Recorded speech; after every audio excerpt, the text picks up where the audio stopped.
Hello there, welcome back to my channel. I am SDG and hopefully you guys are doing great. So as you guys know that I've been really enjoying the XM4 lately, but of course I fully finalized the weapon up to level 55, so I unlocked every single attachment for it. It started getting a little boring to use, so I decided to move on to the Krig 6, which is probably the closest weapon to the M4 in the AR class at the current state. And when I used the Krig 6, I was quite amazed to the extent of its recoil. It's so much easier to use than the XM4, and as a matter of fact, when it comes to it, I've leveled up this gun quicker than I did with the XM4 currently. I'm getting like, it's probably the double XP, but I get much more kills and just faster in general kills, and also I can kill people at longer ranges way easier than I would have with the XM4, which is quite amazing because of course I adored the XM4, and adored as in past tense with the ED at the end, because now I'm in love with the Krig 6. It's just amazing the differences in the weapons, especially because they said that they are going to, or Treyarch said that they're going to be balancing all the weapons with the around the XM4 and the Krig 6. If that's the case, then the Krig 6 is the #1 AR in my opinion. I've played around with all the different ARs. I've played around with the AK. I've played around with the FFAR. I do kind of like the FFAR, but the recoil is super weird on it, especially since it has some sort of horizontal recoil. It's just, I don't like it as much as the Krig 6. The Krig 6 is absolutely insane. And in the gameplay that you guys are seeing, it's actually broken down into two different segments. One is with multiplayer with other like real life people, and the one on satellite is with bots, hardened bots, because my Wi-Fi wanted to act up at the time and I didn't really want to go over the lag and all that issue, and I don't want to put it into the gameplay. So I just went ahead and played with hardened bots. But I will be getting into the specs of the Krig 6 later in this video. But as a little preview, I definitely recommend this gun way over the XM4. I think it's a billion trillion times better than the XM4. And yeah, to be honest, it's just great. I don't know what it is with the Krig 6. It's just the recoil is just amazing, and I feel as though the time to kill is much quicker. Of course, statistically, it's probably not. I haven't looked at the statistics right now, but the time to kill feels so much quicker. The recoil feels so much easier to control, and in general, it feels easier to level up than the XM4, and I feel a little more enjoyed using this gun than the XM4. So yeah, this is possibly the best AR out there at the current state. Of course, Season 1 will most likely see the Groza, which is in different AR. I'll probably be going over this in a different video, specifically about Season 1. But we'll most likely see a new AR this Season 1. But I still think the Krig is probably still going to overshadow that. It's just amazing how well made, well oriented, and easy to use this gun is. Now, before I dive any deeper into the Krig 6, the statistics of it, and my idea to why it's so good, if you enjoy Warzone, Cold War, and Rainbow Six Siege content, make sure to subscribe with post notifications on so you don't miss out on any new content that I drop consistent of those games. Also, it's free and harmless, so why not give it a go. Now, let's get into the contents and deeper into the Krig 6 and why it's the best AR. Also, a quick disclaimer, I plan, or not really plan, but I'm going to be using the base Krig 6 in this. Of course, later at around the end of the video, I will give you guys the best possible Krig 6 loadout. But until then, I will just be using the base Krig 6 as it just gives you, base base statistics and base stats, so I don't venture off to any new attachments or compare and contrast those. In this video, I also plan to compare and contrast this gun with the XM4, and possibly statistically, of course, why it would be better than the XM4 to use, so stay tuned for that. So in these photos that I have used to capture the stats of the XM4, and both this obviously also plays in for the Krig 6. For the first XM4, down in the ammo, just note that the muzzle flash concealment is originally 1 second, not 0.1 seconds. I don't know what it is, but it won't allow me to see the stats without selecting a specific attachment. So just keep that in mind, and this goes exactly the same for the Krig 6. Now let's start off at the top for the XM4. Now the damage is 30, so it's fairly okay, I guess. It's about a 5 to about 6 shot up close to medium range. Then the effective damage range is 45 meters. Fire rate is 722 rounds per minute, which is pretty solid. The bullet velocity, I wouldn't really say it's too fast, but it's at 550 milliseconds. Of course, attaching one of those barrels with the added bullet velocity will detrimentally help.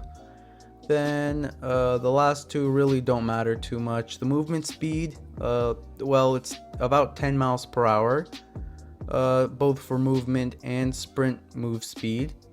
Then for the shooting move speed, it's 9.8 miles per hour. Sprint to fire time is 400 milliseconds. And what I think that means is right as you start shooting, after you sprint, 400 milliseconds will pretty much pass by. Then for the aim walking movement speed, it's about 4.06 miles per hour. So that's when you are aiming down on in your iron sights or any sight that you choose. 4.06 miles per hour is how fast you'll be going, so it's more than half of what you would if you were just normally running. Then finally, for the aim down sight time, that would be 300 milliseconds, which is fairly quick. Now for the vertical recoil control, that's 360 joules. Well, I'm not completely sure if that's too good, but base wise, I don't think it's too good compared to the Krig 6. Then for the recoil control for the horizontal, it's only 30 joules, which means this has absolutely no horizontal recoil, which is always a good thing because vertical recoil is much easier to control than horizontal. Then the rest of those don't really matter other than the flinch resistance and the hip fire accuracy. And flinch in this game, there really is no flinch, so when it comes to it, the 10 newtons number, it doesn't matter all too much, except if you're playing against snipers who shoot you with a sniper rifle, then flinch is a little harder, but for other guns it's not as difficult. Then for hipfire accuracy, it's not really the best. Now for the ammo, 30 round capacity, same goes for I believe every single AR, so there's that. Reload quickness 2.6 seconds. I wouldn't really say that's too quick, but that's alright, I guess. Max starting ammo is 90. Pretty average stuff. Same with the ammo capacity. Reveal distance 0 meters, obviously, unless you go ahead and put on an attachment. And then the muzzle flash I can't speak. Concealment would be 1 second, not 0.1, especially because it says 0.1 as I said before, because I chose flashguard 556. So it's originally at 1 second. In general, I wouldn't really say this gun's the best, off of stats of course, but it's pretty average. And as I said before, Treyarch confirmed that they are going to be leveling around weapons all around the XM4 and the Krig 6. Now let's get into the stats of the Krig 6 assault rifle. So now let's dive deep into the Krig 6 assault rifle. So the damage for this Krig 6 would be 35, which is 5 more than the XM4, which adds to the fact that, of course, at the start of the video, I went ahead and said I feel it has a faster time to kill. The effective damage range is also 5 more than the XM4, and that's it's at 50.8 meters.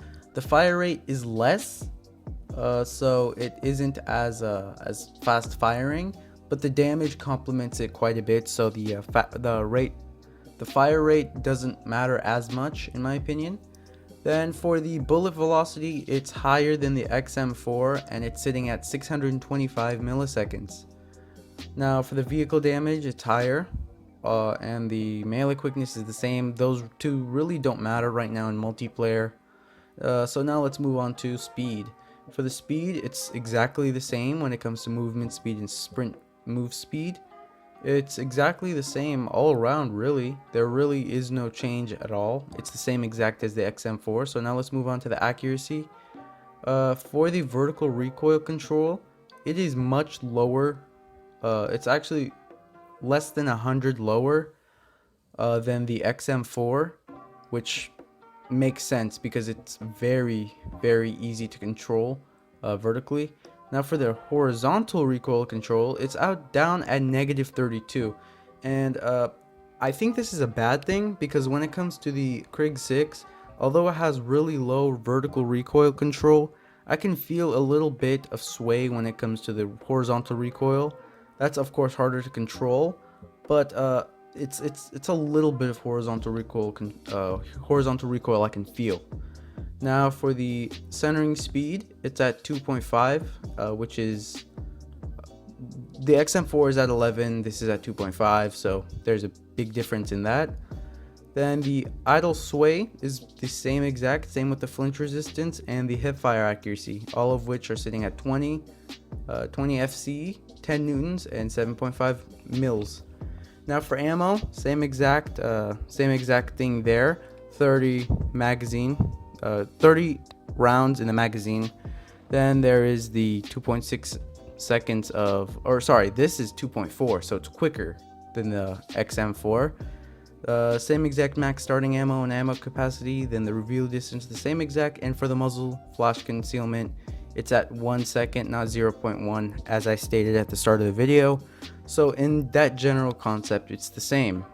So for the key takeaways from the statistics that I see which differentiates the XM4 from the Krig 6, I would say mainly would be the damage, the fire rate, and the bullet velocity. So base wise, the bullet velocity on the Krig is much faster, the damage is more, and the fire rate is a little less, but as I said before, the damage is quite complementary of it. What I mean by that is the fire rate isn't as affected as long as the damage is higher. So yeah, same with the bullet velocity. So the bullet velocity and damage go back to back together. They're like buddies pretty much. And if you have both of those at a higher quantity, then you're pretty much set. You don't really need too many attachments to make it better because it's already really solid. That's, I think, is what makes me feel that the Krig 6 is a much faster time to kill and also easier to control. Now, speaking of easier to control, when it comes to the accuracy, another huge thing would obviously be the vertical recoil control. That's sitting at 276 joules versus the XM4 sitting at 360 joules. Now that's great and all, especially because the vertical recoil is much easier to control on the Krig 6.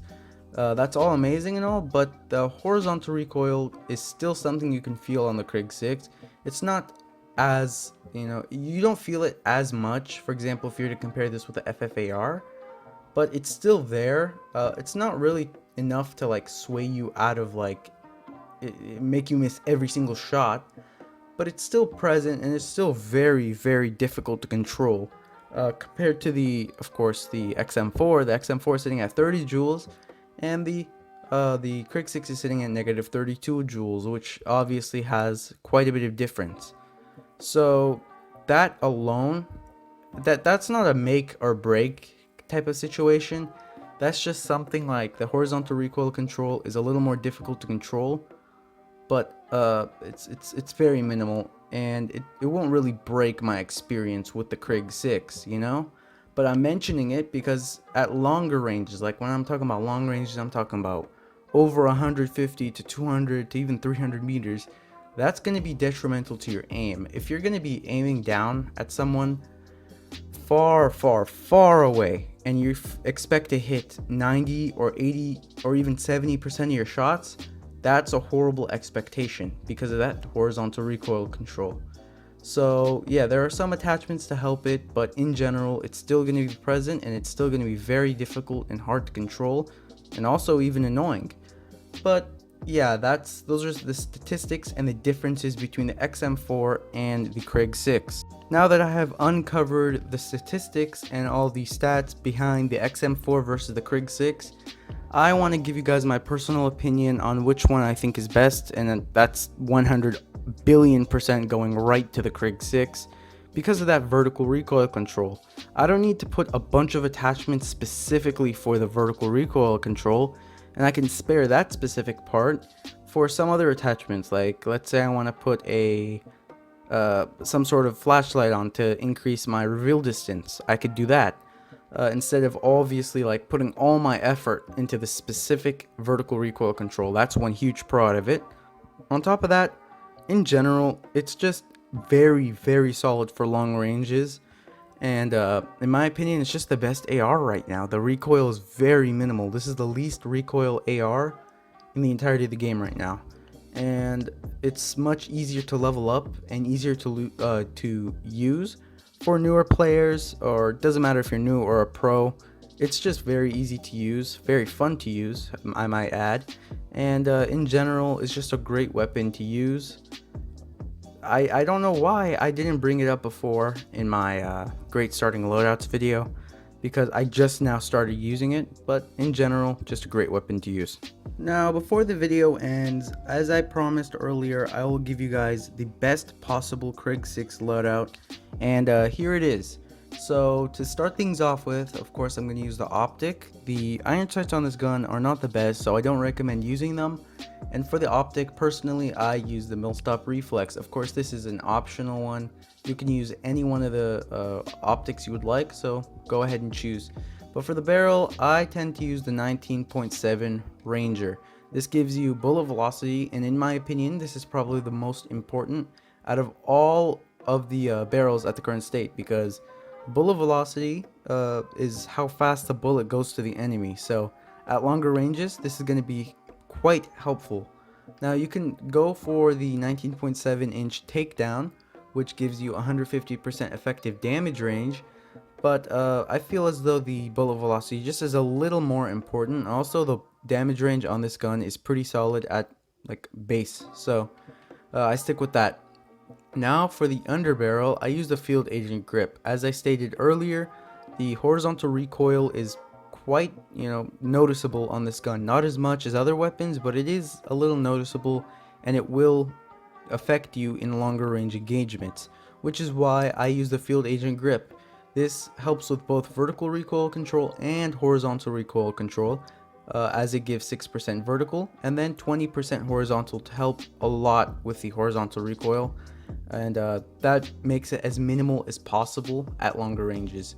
For the magazine, I use the Salvo 50 round fast mag simply because it's of its capacity. Really, that's all. It gives you 50 rounds, and also it's a really fast reload time, so there's that with that too. The only bad thing about it is it takes down 25% aim down sight time, but I counter that with the airborne elastic wrap.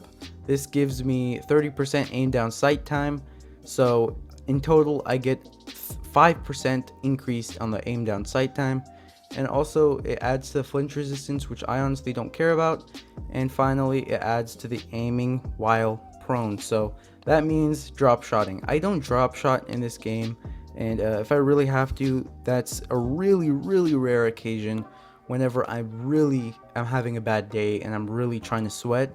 But hey, it's nice to have, really. In general, that's my best class setup in my opinion, and in general, this weapon is extremely strong at range, also medium range. It's just very strong all around. I highly recommend you guys use this weapon. I highly recommend this is one of the first weapons you start working with before the integration of Warzone, because if you plan on playing Warzone, this weapon is, out of all of them, is most likely the one to change the meta. Nonetheless, that's really all I have to say. And I also see this weapon possibly overshadowing the Kilo 141 when the Warzone integration happens. And note this at this moment, I will be making a video specifically about the meta changes and all that other weapon and customization, all that other stuff later this week. So stay tuned, and if you're new, subscribe so you don't miss out on that specific video. That video is going to be an awesome one, trust me. Now, that's really all I have to say. If you enjoyed the video, make sure to like it, as it is appreciated. And also, if you are interested in any more of the content that is consistent of Call of Duty Cold War, Rainbow Six Siege, and Warzone, make sure to subscribe with post notifications on so you don't miss out on any new content that I drop consisting of those games. Also, subscribing is free and it's also harmless, no harm done to you, so why not just go ahead and do it. Nonetheless, thank you once more for watching, and hopefully I'll catch you on the next one. Peace out. It's all a dream. I used to read Word Up magazine.